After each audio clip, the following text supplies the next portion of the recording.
आसीगला आउ एक नुआ योजना नवीन कार्ड योजना कौन ही योजना केउमाने लाभ पाइबे और किपरि पाइबे लाभ जानिबा पई भिडियोटी को शेष पर्यंत देखंतु सबकिछि जानि परिबे। नमस्कार बंधुगण, जय जगन्नाथ। बंधुगण, डिजिटल टेक ओडिशार आउ एक नूतन अध्याय को आपण मानकु स्वागत। बंधुगण, आपण माने जानिछंती जे निर्वाचन आसिले सबु नेता और सरकारंकर गरीब लोकमानन कथा मने पड़े। आउ आसंता 2024 रे साधारण निर्वाचन आसुथबारु आमर राज्य सरकार आनिछंती एक सुंदर योजना बीएसकेवाई नवीन कार्ड योजना। प्रकृत में यह कार्यकारी हेले आम मानक परी अनेक गरीब लोक बहुत उपकृत हो पारिबे। तेबे यह केउ माने पाइबे ना जेउ माने पूर्वरु विजु स्वास्थ्य योजनार कार्ड पाई नथिले सेही माने ही एही कार्ड पाई परिबे। केवल सरकारी चाकिरिया और आयकर दाता मानकु छाड़ीदेले प्राय 90% लोक ओडिशार एही योजनार लाभ पाई परिबे।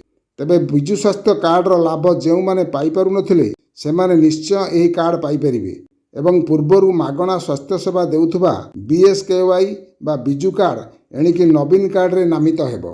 यह सहित राज्य रे 1.10 कोटी परिवार अर्थात 90% परिवार एही कार्ड रो हिताधिकारी हेबे बोली मुख्यमंत्री कार्यालय पक्षरु सूचना मिलिछि। तेबे मुख्यमंत्री एही कार्ड बा योजनार शुभारंभ करी कहिसंती जे पैसा अभावरु केही उत्तम चिकित्सारु वंचित हेबे नाही। यह सार्वजनिक स्वास्थ्य सेवा जोगाई देवाकू से प्रतिश्रुति देइछंती। यह सहित समस्त खाद्य सुरक्षा हिताधिकारी को नवीन कार्ड बा विजु स्वास्थ्य कल्याण योजना रे समस्त पुरुषों को 5 लाख पर्यंत और समस्त महिला को 10 लाख पर्यंत वार्षिक मागणा चिकित्सा सुविधा मध्य जोगाई दिया जाउछि। यह छड़ा एही नवीन कार्ड माध्यम रे आपण माने ओडिशा भितरे और ओडिशा बाहर मध्य चिकित्सा लाभ करि परिबे। तेबे आशा करे आपण मानकर जहार बीएसकेवाई कार्ड नाही से माने एही नवीन कार्ड पाई यार सुउपयोग करंतु।